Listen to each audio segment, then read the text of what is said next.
Hello everyone, दोस्तों मैं अरुण शर्मा। आप देख रहे हैं द सोच। दोस्तों वीडियो बात करने वाले हैं बाबा राम रहीम के बारे में कि इलेक्शन हो और बीजेपी को राम रहीम की याद ना आए। ऐसा हो नहीं सकता। 7 साल में 5 साल में जितने पेरोल उनको मिले शायद गिनने मुश्किल है। अब जैसे ही बीजेपी का इलेक्शन हरियाणा में नैया डूबने के कगार पे है, उन्होंने राम रहीम को नई पेरोल की मंजूरी दे दी। दोस्तों अगर आप चैनल पहली बार हैं, जुड़ सकते हैं, सारी वीडियो को देख लें। दोस्तों बात करते हैं बाबा राम रहीम के बारे में, जो अन्य आरोपों के चलते जेल में हवा खा रहे हैं। बीजेपी पे नित्य आरोप लगते रहते हैं कि जितनी बार बाबा को उन्होंने पेरोल दिलवाया, किसी गवर्नमेंट के राज में ऐसा नहीं हो सकता। बीजेपी को जिताने में बाबा का सबसे महत्वपूर्ण भूमिका निभाई जाती है। बीजेपी इस बात को जब भी उनसे पूछा गया, इस बात को पूरा झूठ बताती है। पर अगर बीजेपी को ये बात झूठी है, तो अब बाबा को इलेक्शन से पहले 2-3 दिन पहले पेरोल कैसे मिल गई? अभी कुछ दिन पहले ही वो 45-40 दिन की पेरोल काट के गए थे, उनको अब तक 250 से ज्यादा पेरोल मिल चुकी है। पर बीजेपी इस बात को मानने को तैयार नहीं है कि हरियाणा में अगर बीजेपी आती है तो बाबा का सबसे बड़ा रोल होगा। बाबा राम रहीम 15 अगस्त पे भी आए थे और उस पर ढेरों सवाल खड़े हुए थे, पर बीजेपी इस बात को झुटलाने की कोशिश करती है। बीजेपी इस बात से पल्ला झाड़ने की कोशिश करती है कि बिना बाबा की मेहर पे हरियाणा में शायद बीजेपी का आना नामुमकिन है।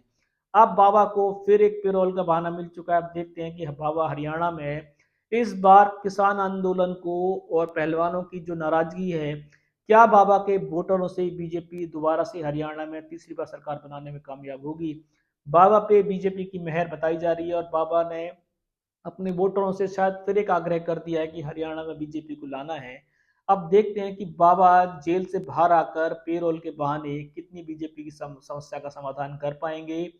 बाबा की जो इस बार वोट बैंक है, वो क्या पूरा बीजेपी को मिलेगा या अन्य दल उसमें मोर्चा मारेंगे? क्योंकि पार्टियों का हरियाणा में सैलाब आ चुका है। BJP, BSP, JJP, Arvind Kejriwal, Congress party, BSP और बीजेपी महापार्टियों का रेला है। तो क्या बाबा इस बार सारा वोट बैंक सब पार्टियों का तोड़कर सिर्फ बीजेपी को दिलवाने में कामयाब होंगे? बीजेपी बाबा के साथ अपने संपर्क को मानती नहीं है, पर ऐसा कोई नेता नहीं है जो बाबा के आश्रम में ढोक न लगाता हो। कितनी बार प्रेस में ऐसे बाबाओं के सामने ऐसी चीज बताई गई, इतने आरोपों से घिरे बाबा, उसके बावजूद भी आज भी बाबा के लिए, बीजेपी के लिए बाबा पूजनीय है।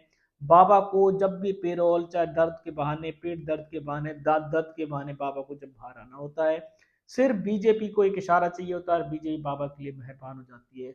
अब बाबा की अग्नि परीक्षा है कि बाबा को जितना पेरोल बीजेपी के राज में मिला, क्या बाबा उसका ब्याज इस बार दिलवा पाएंगे? बीजेपी जिस उम्मीद की जीत बाबा से लगा के बैठी है, क्या बाबा का पेरोल 250 बार जो बाबा को पेरोल मिला है, क्या 250 बार की जो पेरोल की जो बाबा को इस बार लाभ है, वो बीजेपी के वोट बैंक में परिवर्तन होगा? बाबा से बीजेपी की उम्मीदें जुड़ी हैं और आने वाले 2-1 दिन में बाबा को पेरोल मिलेगा। और वोट बैंक के चलते देखते हैं कि बाबा इस पेरोल से हरियाणा में समेटती हुई बीजेपी को क्या नया आकार देंगे? क्या हरियाणा में बीजेपी का तमगा लहराने में बाबा की अहम भूमिका निभाई जा सकती है? क्या राम रहीम का आना सहज एक ऐसा ही है? क्या राम रहीम को 250 बार पेरोल उनके कार्य के चलते मिले? क्या राम रहीम पे बीजेपी की मेहर नहीं बताई जाती? बहुत सारे सवाल हैं, पर बीजेपी से जब सब इसके बारे में पूछे गए, वो कहते हैं, वो हर कैदी के साथ एक अच्छा पालन पोषण की बात करते हैं। जो कैदी अच्छी तरीके से रहता है उसको पेरोल मिलता है। तो हरियाणा में ये बता दिया जाए कि हरियाणा में कितने कैदियों को आज तक उनके अच्छे कार्यों के चलते 250 बार पेरोल मिला है? क्या बीजेपी इस सवाल का जवाब दे पाएगी? दोस्तों फिलहाल अभी चुनाव का समय है, बाबा की बीजेपी को जरूरत है। बीजेपी माने या ना माने, पर बाबा को बाहर आना है और बीजेपी को जिताने के लिए बाबा भरपूर प्रयास करेंगे।